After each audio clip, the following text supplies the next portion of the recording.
세상에, 저게 지금 사람 목소리야? 아니면 짐승이 울부짖는 소리야?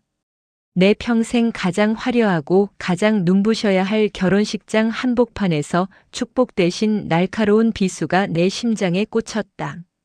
하얀 면사포 너머로 보이는 하객들의 얼굴은 경악과 조롱, 그리고 참을 수 없는 비웃음으로 일그러져 있었다. 마이크를 잡고 무대 중앙에 선 내 동생 하음이는 그 잔인한 웃음소리를 단 한 점도 듣지 못한 채 오직 나만을 바라보며 입술을 바르르 떨고 있었다. 음정은 이미 안드로메다로 떠나버렸고 박자는 마치 깨진 시계추처럼 제멋대로 너를 띄웠다. 식장 안을 가득 채운 건 아름다운 선율이 아니라 듣기 거북할 정도로 찢어지는 고음과 정체를 알 수 없는 웅웅거림뿐이었다. 나는 신랑 도현 씨의 손을 잡은 채 드레스 속에서 하얗게 질린 손가락을 바들바들 떨었다. 속으로 생각했다. 하음아, 제발 그만해. 언니가 안 된다고 했잖아. 사람들이 너를 비웃고 있잖아. 제발 그 입을 다물어줘. 하지만 동생의 눈은 그 어느 때보다 맑게 빛나고 있었다. 그 아이의 눈동자 속에는 비웃는 하객들도 당황한 신랑 측 식구들도 없었다. 오직 39회를 오롯이 자신을 위해 바쳐온 못난 언니인 나 하나만을 담고 있었다. 배신감과 수치심 그리고 알 수 없는 슬픔이 한데 뒤섞여 내 가슴을 갈기갈기 찢어놓았다. 도대체 왜 가장 행복해야 할 오늘 우리는 다시 이 지옥 같은 세상의 시험대에 서게 된 것일까? 이 소동 끝에 기다리고 있을 진실은 과연 우리를 구원할 수 있을까? 사연 시작 전 구독과 좋아요 꼭 눌러주시고 어느 지역에서 듣고 계신지 댓글 남겨주시면 그곳으로 건강운과 재물운이 찾아가길 바랄게요. 그럼 사연 시작합니다. 내 나이 39. 남들은 이미 아이를 초등학교에 보내고 학부모 모임을 할 나이에 나는 이제야 겨우 누군가의 아내가 되려 한다. 거울 속에 비친 내 모습은 전문가의 손길을 거쳐 화려하게 치장되어 있었지만 그 깊은 주름 사이사이에는 14살의 그 어린 서윤이가 여전히 웅크리고 앉아 울고 있었다. 그날은 유독 비가 억수같이 쏟아지던 숨이 턱턱 막히는 한여름이었다. 중학교 1학년 한창 예민하고 꿈 많던 사춘기 소녀였던 나에게 세상은 예고도 없이 가장 잔인한 통보를 해왔다. 학교 수업이 끝나고 집에 돌아와 귀가 들리지 않는 동생 하음이의 받아쓰기 숙제를 봐주고 있을 때였다. 낡은 전화기가 요란하게 울려댔고 수화기 너머로 들려온 낯선 남자의 목소리는 내 세계를 단숨에 무너뜨렸다. 청과물 시장에서 과일을 떼어오던 부모님의 1톤 트럭이 빗길에 미끄러져 낭떠러지로 추락했다는 소식이었다. 나는 신발도 제대로 신지 못한 채 하음이의 손을 잡고 빗속을 달렸다. 차가운 병원 복도에는 향 냄새와 소독약 냄새가 기괴하게 뒤섞여 있었고 영안실 앞 차가운 바닥에 주저앉은 친척들은 나를 보며 혀를 찼다. 9살 하음이는 소리를 듣지 못해 상황을 파악하지 못한 채 그저 내 옷자락을 꼭 쥐고 내 얼굴만 살폈다. 마음속으로 생각했다. 엄마, 아빠, 거짓말이지? 나 어떡해? 나 아직 14살인데 저 어린 하음이를 데리고 나보고 어떻게 살라고 하는 거야? 장례식장 한쪽 구석에서 들려오는 고모와 작은아버지의 수군거림은 부모 잃은 슬픔보다 더 날카로운 공포로 다가왔다. 서윤이는 공부도 잘하고 똑똑하니까 우리 집에서 데려가 키우면 되는데 문제는 저 작은 애야. 고모의 목소리가 귓가를 때렸다. 귀도 안 들리는 애를 누가 거두겠니? 애 인생 망칠 일 있나? 시설로 보내는 게 답이야. 그게 저 애한테도 우리한테도 나은 일이지. 작은아버지의 차가운 맞장구에 나는 하음이의 귀를 내 두 손으로 꽉 막았다. 비록 소리를 듣지 못하는 아이였지만 그 독한 기운만큼은 아이의 가슴에 닿지 않기를 간절히 바랐다. 하지만 하음이는 이미 모든 것을 느끼고 있었다. 나를 올려다보는 하음이의 눈동자에 투명한 눈물이 그렁그렁 고이더니 이내 내 손바닥 위로 뜨거운 눈물방울이 툭 떨어졌다. 그 온기에 내 심장이 저릿하게 아파왔다. 나는 그때 결심했다. 아니야, 하음아. 언니가 절대 너 혼자 안 둬. 누가 뭐래도 세상이 우리를 갈라놓으려 해도 내가 너 지킬 거야. 내가 내 엄마가 되고 아빠가 될게. 그날 이후로 나의 유년 시절은 영원히 종말을 고했다. 학교가 끝나면 친구들과 떡볶이를 먹으러 가는 대신 나는 시장통 식당에서 불판을 닦고 불어터진 국수를 나르며 돈을 벌었다. 겨울이면 손가락 끝이 갈라져 피가 맺혔고 여름이면 뜨거운 화덕 앞에서 온몸이 땀으로 젖었지만 나는 아픈 줄도 몰랐다. 오직 머릿속에는 하음이 보청기 배터리를 살 돈, 하음이 특수학교 수업료, 그리고 우리가 몸을 누일 단칸방 월세 생각뿐이었다. 하음이는 그런 내 고생을 아는지 집에 돌아오면 내 거친 손을 자신의 보드라운 볼에 비벼대곤 했다. 언니 아파? 제대로 발음되지 않아 뭉개진 그 한마디를 내뱉기 위해 하음이는 목에 핏대를 세우며 온 힘을 다했다. 나는 애써 웃으며 고개를 저었지만 하음이가 잠든 밤이면 이불을 뒤집어 쓰고 소리 죽여 울었다. 혹시 나도 남들처럼 예쁜 옷 입고 공부만 할 수 있었다면 어땠을까? 하음이가 없었다면 내 인생은 조금 더 가벼웠을까? 그런 못된 생각이 들 때마다 나는 내 뺨을 세게 내리치며 스스로를 채찍질했다. 천사 같은 동생을 두고 그런 생각을 하는 내 자신이 짐승처럼 느껴졌다. 그렇게 나의 20대는 하음이의 소리 없는 세상 속에서 소리 없이 증발해버렸다. 39이 된 지금 내 손은 여전히 거칠고 투박하지만 하음이는 어느덧 눈부시게 아름다운 숙녀로 자라났다. 비록 말은 서툴고 소리는 듣지 못하지만 그림을 그려 작게나마 자신의 몫을 해내려 노력하는 기특한 동생이었다. 그런 하음이를 두고 결혼을 결정하는 것은 나에게 또 다른 형태의 배신처럼 느껴졌다. 신랑 이도현 씨를 처음 만났을 때도 나는 하음이 이야기부터 꺼냈다. 저한테는 제 목숨보다 소중한 귀가 안 들리는 동생이 있어요. 평생 제가 데리고 살아야 할지도 몰라요. 그래도 괜찮으시겠어요? 도현 씨는 내 투박한 손을 잡으며 부드럽게 웃어주었다. 서윤 씨, 그동안 고생 많았어요. 이제 하음 씨는 제가 같이 책임질게요. 서윤 씨 인생, 이제부터는 내가 지켜줄게요. 그 따뜻한 한마디에 나는 참아왔던 눈물을 터뜨렸다. 30년 가까이 홀로 짊어져 온 십자가를 누군가 함께 나눠 들어주겠다는 말이 그렇게 구원처럼 느껴질 수 없었다. 하지만 행복도 잠시 결혼 준비가 시작되면서 하음이의 상태가 이상해지기 시작했다. 언제나 내 곁에서 그림자처럼 웃어주던 동생이 점점 말수가 줄어들고 밤마다 방에 틀어박혀 나오지 않았다. 그것이 이 모든 비극의 전초전이었다는 것을 그때의 나는 미처 알지 못했다. 결혼식을 한 달 앞둔 어느 날 밤이었다. 집안 정리를 마치고 잠자리에 들렸는데 하음이의 방 문틈으로 가느다란 불빛과 함께 이상한 소리가 새어나왔다. 으으아. 그건 사람이 내는 일반적인 목소리가 아니었다. 어딘가 고장난 기계가 웅웅거리는 듯한 소리이기도 했고 깊은 늪에 빠진 짐승이 내뱉는 단명한 비명 같기도 했다. 나는 숨을 죽이고 하음이의 방문 앞에 섰다. 속으로 생각했다.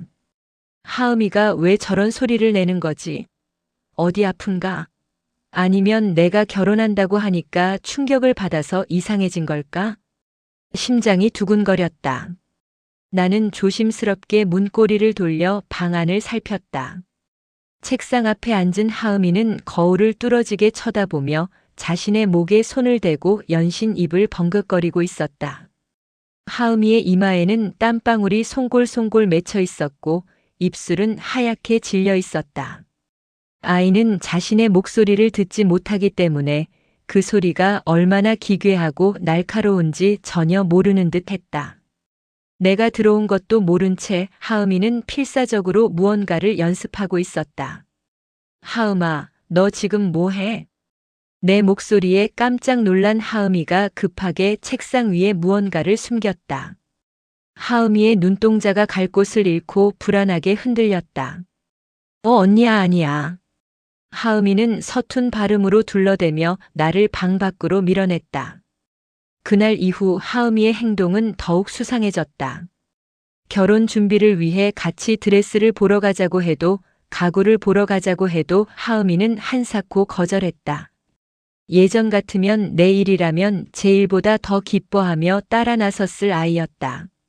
대신 하음이는 시장통에 있는 낡은 피아노 학원 주변을 서성인다는 소문이 들려왔다.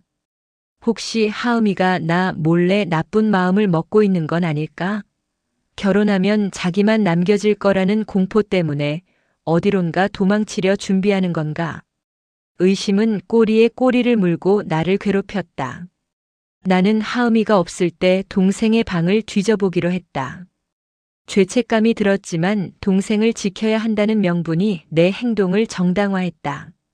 침대 밑 깊숙한 곳에서 낡은 카세트 테이프 하나와 손때 묻은 공책 한 권이 발견되었다. 공책을 펼친 순간 나는 내 눈을 의심했다. 그곳에는 산토끼, 나비와 같은 유치한 동요부터 최신 유행가 가사들이 빼곡하게 적혀 있었다. 가사 옆에는 빨간 펜으로 기괴한 기호들이 그려져 있었다. 목을 세게 떨기, 입술을 동그랗게 모으기, 배에 힘을 주고 소리를 밖으로 밀어내기. 하음이는 노래를 연습하고 있었다. 소리를 전혀 듣지 못하는 아이가 세상에서 가장 아름다운 선율을 정복하겠다고 덤벼들고 있었던 것이다. 마음속으로 생각했다. 하음아, 이건 불가능한 일이야. 너는 내 목소리를 들을 수 없잖아. 그런데 어떻게 노래를 부르겠다는 거야? 이건 용기가 아니라 무모함이야. 가슴이 답답해졌다. 하음이가 왜 이런 무모한 짓을 하는지 도무지 이해할 수 없었다. 동시에 두려움이 엄습했다. 결혼식은 도현 씨의 직장 상사들과 명망 있는 지인들이 대거 참석하는 자리였다. 격식을 중시하는 그들 앞에서 만약 하음이가 마이크를 잡고 노래를 부른다면 상상만 해도 눈앞이 캄캄해졌다. 나는 그날 저녁 하음이를 앉혀두고 단호하게 말했다. 하음아, 언니 결혼식 때 축가는 전문 가수가 하기로 했어. 너는 그냥 예쁜 옷 입고 언니 옆에만 있어주면 돼. 무슨 뜻인지 알지? 하음이는 내 입모양을 읽고는 잠시 멍하니 나를 바라보았다. 아이의 눈에 서운함인지 아니면 슬픔인지 모를 그림자가 스쳐 지나갔다. 하지만 하음이는 이내 힘없이 고개를 끄덕였다. 그 순종적인 모습이 오히려 나를 더 불안하게 만들었다. 아니야, 설마 내가 내 동생을 창피해하는 건 아니겠지? 9살 때부터 내 모든 걸 바쳐 지켜온 동생인데 단 하루뿐인 내 결혼식을 위해 동생의 진심을 짓밟고 있는 건 아닐까? 내면의 갈등은 나를 잠 못 들게 했다. 불면의 밤이 이어졌고 거울 속의 내 얼굴은 점점 수척해졌다. 결혼식을 일주일 앞둔 날 사건이 터졌다. 시댁 식구들과의 저녁 식사 자리였다. 도현 씨의 어머니, 그러니까 장차 내 시어머니가 될 분이 조심스럽게 입을 여셨다. 서윤아, 듣기로는 동생이 몸이 좀 불편하다며?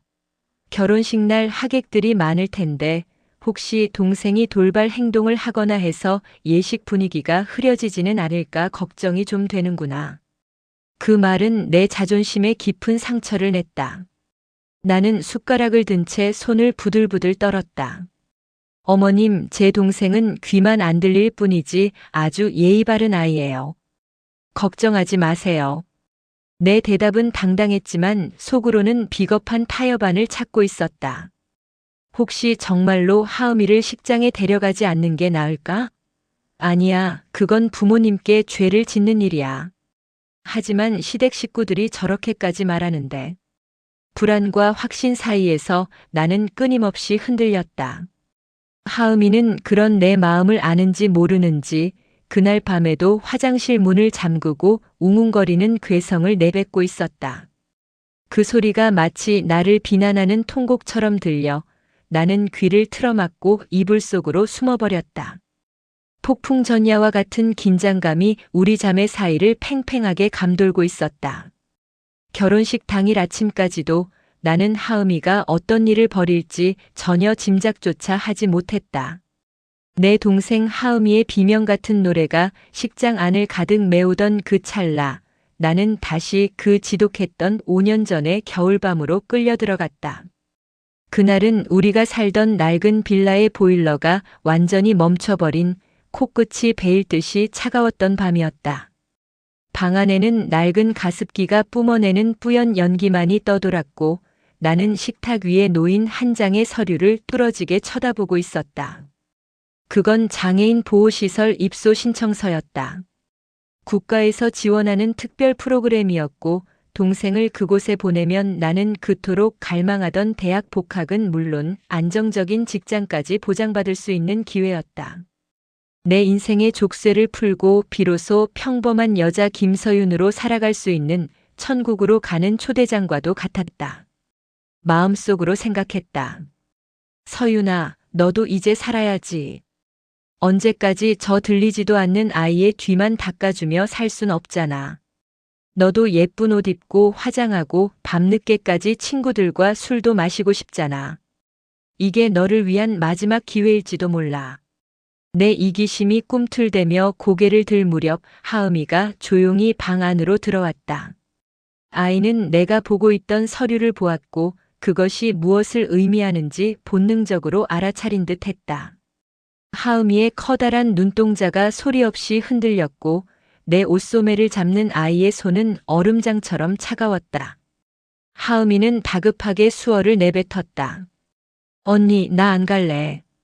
나 여기서 언니랑 같이 살래. 나 밥도 조금만 먹고 그림도 더 많이 그릴게. 제발 나 버리지 마.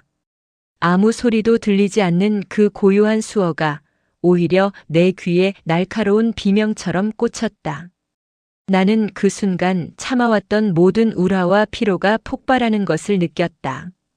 매일 밤 불판을 닦으며 얻은 화상 자국, 남들 다 가는 여행 한 번 못 가본 내 청춘의 억울함이 하은이의 그 간절한 손짓 앞에 분노로 변해버렸다.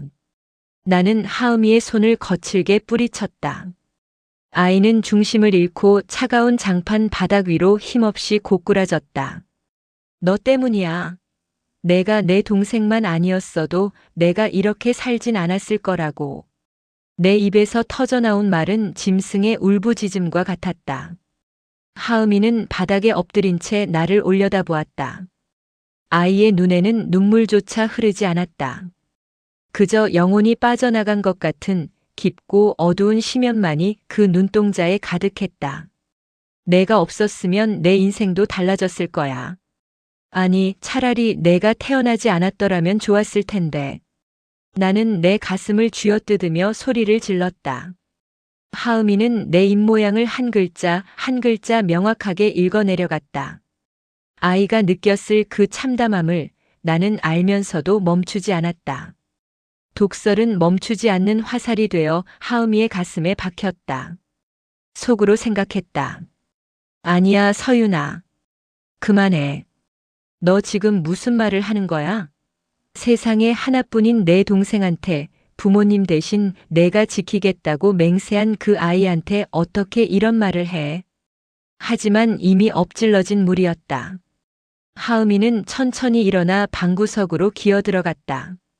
그날 밤 우리는 한 이불 아래 누워 있었지만 서로의 숨소리조차 닿지 않는 거대한 벽을 사이에 두고 있었다. 나는 밤새도록 내 입술을 깨물며 소리 죽여 울었고 하은이는 단 한 번의 몸 뒤척임도 없이 죽은 듯이 누워 있었다. 그 사건 이후 우리는 겉으로는 다시 평범한 자매로 돌아간 듯 보였다. 나는 시설 입소를 포기했고 하은이는 전보다 더 열심히 집안일을 돕고 그림을 그렸다. 하지만 우리 사이에는 메울 수 없는 깊은 골이 생겼다. 하은이는 더 이상 내 눈을 똑바로 보지 않았고 나는 하은이의 웃음소리를 영영 잃어버렸다. 그런데 지금 그 아픈 기억의 주인공인 하은이가 내 결혼식장 무대 위에서 노래를 부르고 있다. 음정도 맞지 않는 사람들의 조롱거리가 되어버린 그 노래를 말이다. 하객들의 비웃음 소리가 커질수록 5년 전 내가 내뱉었던 그 독설이 환청처럼 내 귓가를 맴돌았다. 야, 저거 무슨 노래야? 닭 잡는 소리 아냐? 내 친구라 자처하던 이들이 입을 가리고 낄낄거렸다. 시댁 식구들의 얼굴은 이미 흑빛으로 변해 있었고 신랑 도현 씨는 어쩔 줄 몰라 하며 내 손을 꽉 쥐었다. 그의 손이 가늘게 떨리고 있는 것이 느껴졌다. 마음속으로 생각했다. 아, 이게 나의 벌이구나. 동생을 버리려 했던, 동생에게 태어나지 말았어야 했다고 말했던 그 죄를 오늘 이 가장 화려한 자리에서 치르고 있는 거구나. 나는 드레스 위로 눈물이 뚝뚝 떨어지는 것을 막을 수 없었다. 화장이 지워지고 사람들이 나를 불쌍한 눈으로 쳐다보는 건 중요하지 않았다. 오직 저 무대 위에서 자신이 조롱당하고 있다는 사실조차 모른 채 나를 보며 웃고 있는 하은이의 모습이 내 가슴을 갈기갈기 찢어놓았다. 하은이의 목소리는 점점 더 높아졌고 그럴수록 식장 안의 소란은 더욱 심해졌다. 급기야 예식장 직원이 당황한 표정으로 무대 쪽으로 다가가려 했다. 나는 본능적으로 도현 씨의 손을 뿌리치고 한 발자국 앞으로 나섰다. 설마 저 아이를 여기서 끌어내리려는 거야? 안 돼. 누구도 내 동생의 노래를 멈추게 할 수 없어. 내가 저 아이를 지옥으로 밀어 넣었을 때도 저 아이는 묵묵히 내 곁을 지켰는데 이제는 내가 저 아이의 방패가 되어야 해. 나는 주먹을 꽉 쥐었다. 분노가 치밀어 올랐다. 내 동생을 비웃는 저 가증스러운 얼굴들, 장애를 가졌다는 이유만으로 축복의 자리를 소음으로 치부하는 저 오만한 인간들을 향해 소리라도 지르고 싶었다. 하지만 나는 아무 말도 할 수 없었다. 그저 쏟아지는 눈물을 닦아낼 생각도 못한 채 무대 위의 하은이를 뚫어지게 바라보았다.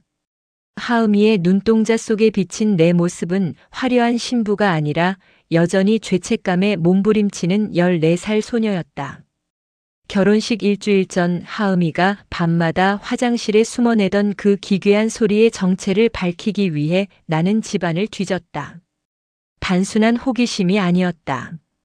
동생이 나 몰래 무슨 사고라도 치는 건 아닐까 하는 불안함 때문이었다.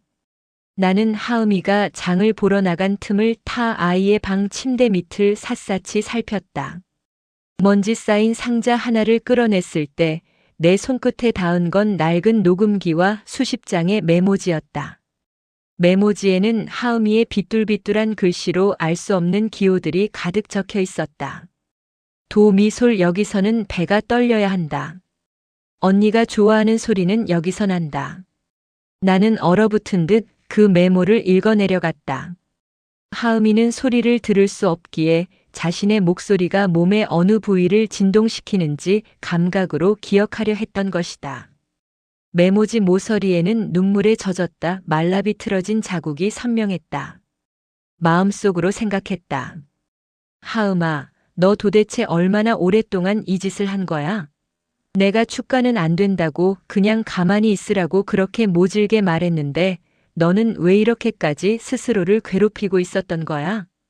나는 떨리는 손으로 녹음기를 켰다. 지지직거리는 잡음 사이로 하은이의 목소리가 흘러나왔다. 안 돼. 다시.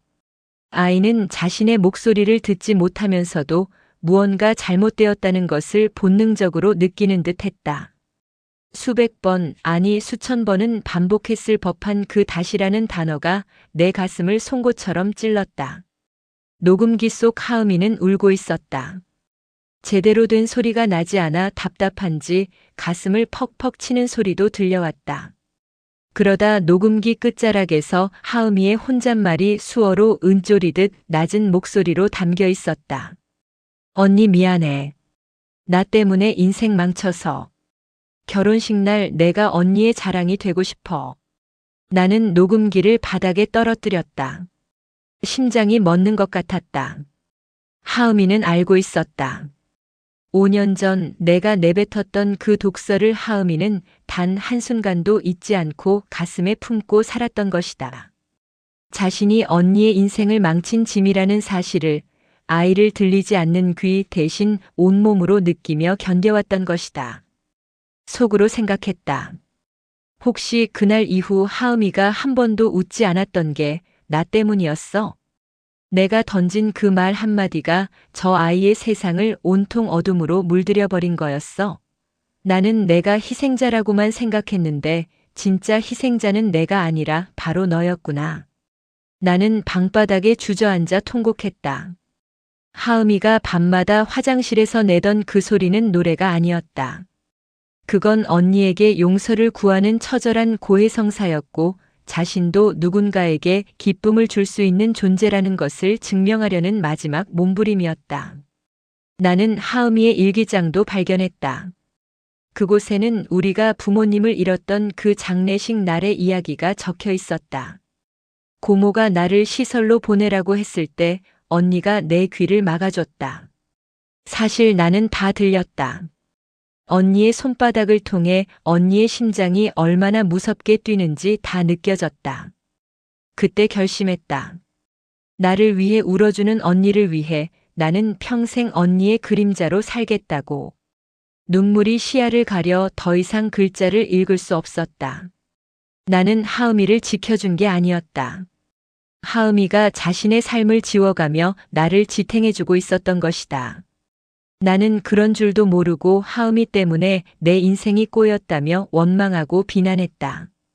마음속으로 울부짖었다. 하은아, 언니가 나빴어. 언니가 정말 못됐어. 내 귀를 막아주던 그날의 마음을 끝까지 지키지 못해서 미안해. 내가 내 자랑인데 세상 무엇보다 소중한 내 동생인데 나는 왜 그걸 이제야 알았을까? 결혼식 당일 아침 하은이는 평소보다 일찍 일어나 내 머리를 빗겨주었다. 아무 소리도 들리지 않는 거울 속에서 하은이는 나를 보며 수줍게 웃었다. 그 웃음이 너무나 가슴 아파서 나는 차마 아이의 얼굴을 마주 보지 못했다. 식장에 도착해서도 나는 하은이를 멀리했다. 혹시라도 돌발 행동을 할까봐, 내 완벽한 결혼식에 흠집을 낼까봐 경계했다. 하은이는 내 차가운 시선을 느끼면서도 끝까지 내 곁을 지켰다. 아무도 없는 신부 대기실 구석에서 하은이는 자신이 준비한 USB를 꼭 쥐고 기도하고 있었다. 그리고 지금 하은이는 무대 위에서 그 기도를 노래로 바꾸어 부르고 있다. 사람들은 웃고 조롱하지만 나는 이제 그 노래의 가사를 들을 수 있었다. 귀가 아니라 내 심장으로 말이다. 언니 사랑해, 나를 버리지 않아줘서 고마워. 하은이의 서툰 발음 사이로 숨겨진 그 진심이 내 가슴을 난도질했다. 나는 더 이상 참을 수 없었다. 사람들의 비웃음 소리도 시댁 식구들의 눈총도 도현 씨의 당혹스러운 표정도 모두 무시한 채 나는 무대 위로 달려가고 싶었다.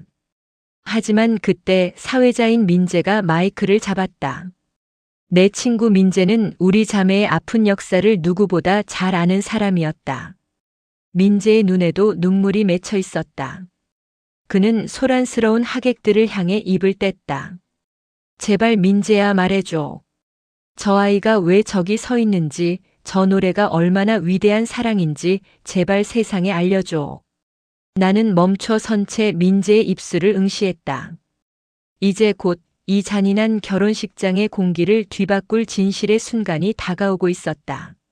사회자 민재가 마이크를 움켜잡았을 때 식장 안을 가득 메웠던 그 비열한 웃음소리들이 일순간 멈춰 섰다. 민재의 눈은 이미 붉게 충혈되어 있었고 그의 입술은 참을 수 없는 분노와 슬픔으로 바들바들 떨리고 있었다. 그는 나를 한 번, 그리고 여전히 무대 위에서 거친 숨을 몰아쉬는 하은이를 한 번 바라보았다. 하객 여러분, 잠시만, 제발 잠시만 제 이야기에 귀를 기울여 주십시오. 민재의 목소리가 스피커를 타고 식장 천장을 때렸다. 웅성거리던 소음이 썰물처럼 빠져나갔다. 사람들은 의아한 표정으로 서로의 얼굴을 살폈고 나는 신랑 도현 씨의 팔을 붙잡은 채 숨을 들이켰다. 민재가 마이크를 쥔 손에 힘을 주자 가늘고 날카로운 기계음이 식장의 정적을 파고들었다. 방금 축가를 부른 이 아가씨는 오늘 이 세상에서 가장 아름다운 신부 서윤이의 하나뿐인 동생 김하음 양입니다. 민재는 잠시 말을 멈추고 하음이를 가리켰다. 하음이는 자신의 이름이 불린 것을 눈치챘는지 당황한 표정으로 민재를 바라보았다. 민재의 목소리는 이제 떨림을 넘어 깊은 울림으로 변해 있었다. 여러분은 방금 이 노래가 음이 틀리고 박자가 엉망이라며 웃으셨을 겁니다. 하지만 여러분, 하음 양은 선천적 청각장애인입니다. 태어나서 지금까지 단 한 번도 자신의 목소리가 어떻게 세상에 퍼지는지 들어본 적이 없는 사람입니다. 순간 식장 안은 찬물을 끼얹은 듯한 정적에 휩싸였다. 조롱을 내뱉던 입들이 약속이라도 한 듯 굳어버렸다. 뒷좌석에서 낄낄대던 젊은이들의 고개가 서서히 숙여졌고 부채질을 하며 눈살을 찌푸리던 신랑 측 친지들의 손이 멈췄다. 나는 그 차가운 침묵 속에서 내 심장이 터질 듯이 뛰는 소리만을 느꼈다. 하음 양은 들리지 않는 자신의 목소리를 다듬기 위해 지난 수개월 동안 매일 밤 화장실에 숨어 연습했습니다. 자신의 목대의 진동을 손가락 끝으로 느끼며 소리가 밖으로 나가는 느낌을 온몸으로 기억하려 애썼습니다. 오직 하나뿐인 언니의 결혼식을 위해 언니가 평생 들어보지 못한 축하한다는 말을 소리로 전하고 싶어서 말입니다. 민재의 말이 이어질수록 식장 여기저기서 억눌린 울음소리가 터져나오기 시작했다. 아까 하음이를 향해 짐승 소리 같다고 비아냥대던 남자는 차마 얼굴을 들지 못한 채 손으로 얼굴을 감싸쥐었다. 화려한 보석으로 치장한 시어머니도 당황한 기색이 역력한 채 손수건을 꺼내 눈가를 닦아내셨다. 속으로 생각했다. 민재야, 고마워. 너마저 입을 닫았다면 나는 평생 내 동생을 부끄러워하며 살았을 거야. 저 아이가 나를 위해 어떤 지옥을 건너왔는지 나는 왜 이제야 사람들에게 말할 용기를 냈을까? 하음이는 상황이 어떻게 돌아가는지 정확히 알지 못했다. 하지만 사람들의 눈빛이 조롱에서 미안함과 감동으로 바뀌고 있다는 것은 아이의 예민한 감각으로 느끼는 듯했다. 하음이는 겁에 질린 사슴처럼 주변을 살피다 결국 나를 향해 천천히 걸어왔다. 하얀 원피스 자락이 하음이의 떨리는 다리에 감겼다. 내 앞에 선 하음이는 땀과 눈물로 범벅이 된 얼굴을 하고 있었다. 아이는 내 손을 조심스럽게 잡더니 다시 한번 입을 벙긋거렸다. 소리는 나오지 않았지만 그 입 모양만은 선명하게 내 가슴에 박혔다. 언니, 울지 마. 내가 미안해. 그 순간 나는 드레스의 격식도 신부의 우아함도 모두 내팽개쳤다. 나는 그대로 바닥에 무릎을 꿇고 하음이를 끌어안았다. 목 놓아 울음이 터져나왔다. 39회 동안 억눌러왔던 가난의 서름, 부모 잃은 고아로서의 서러움, 그리고 무엇보다 내 동생을 짐으로 여겼던 내 추악한 죄책감이 하음이의 어깨 위로 쏟아져 내렸다. 마음속으로 울부짖었다. 아니야, 하음아. 미안한 건 언니야. 내가 내 인생의 짐이라고 생각했던 그 모든 순간들이 지금 칼이 되어 내 가슴을 찌르는구나. 너는 내 자랑인데, 너는 내 생명인데, 나는 왜 너를 세상 앞에 당당히 세우지 못했을까?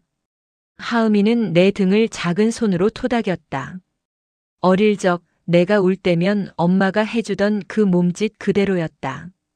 식장 안의 모든 하객이 일어서서 우리를 지켜보고 있었다. 누구도 소란을 피우지 않았다.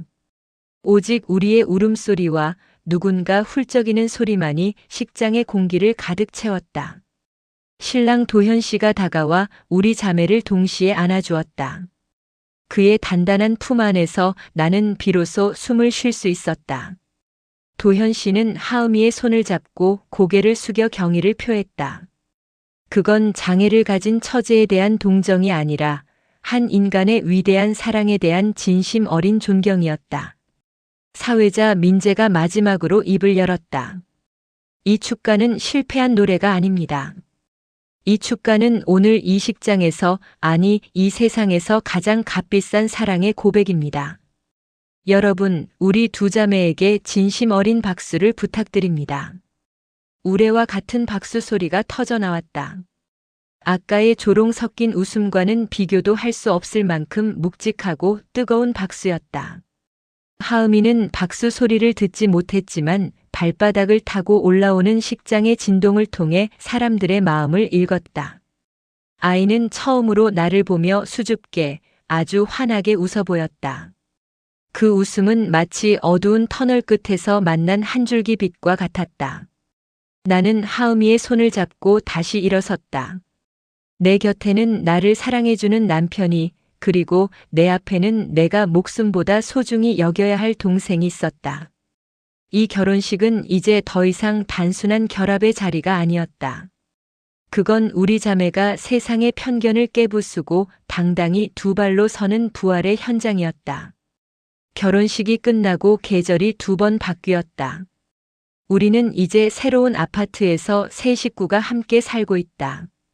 하은이는 내 고집대로 우리와 함께 지내기로 했다. 도현 씨는 퇴근길이면 늘 하은이가 좋아하는 그림 도구나 달콤한 간식을 사들고 돌아온다. 처음에는 시댁 식구들의 시선이 걱정되었지만 결혼식 날의 그 감동은 사람들의 마음을 송두리째 바꿔놓았다. 시어머니는 이제 하은이의 손을 잡고 시장에 가신다. 우리 하은이가 그림을 얼마나 잘 그리는지 몰라. 라며 동네 분들에게 자랑하기 바쁘시다. 장에는 더 이상 부끄러운 흉터가 아니라 우리 가족을 하나로 묶어주는 소중한 끈이 되었다. 하은이는 요즘 작은 갤러리에서 개인전을 준비 중이다. 그림의 주제는 소리 없는 노래다. 그림 속에는 소리가 없어도 충분히 시끄럽고 활기찬 아름다운 세상의 빛깔들이 가득 담겨 있다. 나는 하은이가 붓을 놀리는 뒷모습을 볼 때마다 그날 결혼식장에서 들었던 그 서툰 노래를 떠올린다. 속으로 생각했다. 하은아, 너는 이제 혼자가 아니야. 언니도 더 이상 너를 숨기지 않아. 우리가 함께 걷는 이 길이 조금은 느리고 힘들지라도 우리는 절대 서로의 손을 놓지 않을 거야. 어느 주말 오후 나는 하은이와 함께 부모님 묘소를 찾았다. 묘소 앞에는 이름 모를 들꽃들이 예쁘게 피어 있었다. 나는 부모님의 비석을 닦으며 조용히 속삭였다. 엄마, 아빠, 나 하은이 잘 지켰지? 아니, 사실은 하은이가 나를 지켜줬어. 나 하은이 없었으면 이렇게 사랑이 뭔지 알지도 못하고 늙어갔을 거야. 하은이는 비석 옆에 자신이 그린 그림 한 장을 내려놓았다. 부모님과 우리 자매가 손을 잡고 걷는 뒷모습이었다. 그림 속에서 우리는 모두 소리내어 크게 웃고 있었다. 하은이는 부모님께 수어로 인사를 건넸다. 엄마, 아빠, 언니 행복해. 나도 행복해. 집으로 돌아오는 길 노을이 지는 하늘이 유난히 붉고 아름다웠다. 하은이는 내 팔짱을 꽉 끼며 내 어깨에 머리를 기댔다. 소리를 듣지 못하는 아이였지만 나는 하은이가 내는 미세한 숨소리조차 이제는 하나의 완벽한 음악으로 느껴졌다. 나는 깨달았다. 인생의 소음은 외부에서 오는 것이 아니라 내 마음에 닫힌 문틈에서 새어나오는 불안함이었다는 것을. 하은이의 노래는 그 닫힌 문을 부수고 나를 진정한 자유의 세계로 이끌어준 구원의 찬가였다. 마음속으로 다짐했다. 앞으로 우리에게 또 어떤 시련이 닥칠지 몰라. 사람들의 시선이 다시 차가워질 수도 있고 우리가 또다시 흔들릴 날이 오겠지. 하지만 이제는 두렵지 않아. 우리에게는 그 무엇보다 단단한 소리 없이도 통하는 진심이라는 무기가 있으니까. 도현 씨가 멀리서 우리를 향해 손을 흔들고 있었다. 세 식구가 저녁 식사를 위해 모이는 이 소박한 시간이 나에게는 그 어떤 명예나 부보다 소중했다. 우리는 서로를 마주보며 웃었다. 말하지 않아도 알 수 있는 세상에서 가장 깊고 따뜻한 언어가 우리 사이를 흐르고 있었다. 하은이는 요즘 수어를 배우는 아이들에게 자원봉사를 한다. 아이들에게 하음이는 영웅이다. 소리를 듣지 못해도 노래할 수 있다는 것을, 들리지 않아도 세상의 모든 사랑을 느낄 수 있다는 것을 온몸으로 보여주는 스승이다. 나는 그런 하음이의 언니로 불리는 것이 이제는 내 인생 최고의 영광이자 훈장이다. 여러분, 당신은 지금 누군가의 진심을 외면하고 있지는 않나요? 그 사람의 말투가 어눌해서, 그 사람의 행동이 나와 조금 달라서, 혹은 그 사람이 내 인생의 짐이라고 생각해서 고개를 돌리고 있지는 않은지 묻고 싶습니다. 우리는 너무나 완벽한 소리만을 쫓으며 살아왔습니다. 하지만 진짜 아름다운 노래는 가장 낮은 곳에서 가장 아픈 상처를 뚫고 나오는 법입니다. 제 동생 하음이의 그 서툴렀던 축가처럼 말이죠. 귀가 먹은 건 하음이가 아니라 편견의 벽 뒤에 숨어 사랑의 소리를 듣지 못했던 우리 자신이었습니다. 오늘 밤 가장 가까운 사람의 손을 한번 꽉 잡아보세요.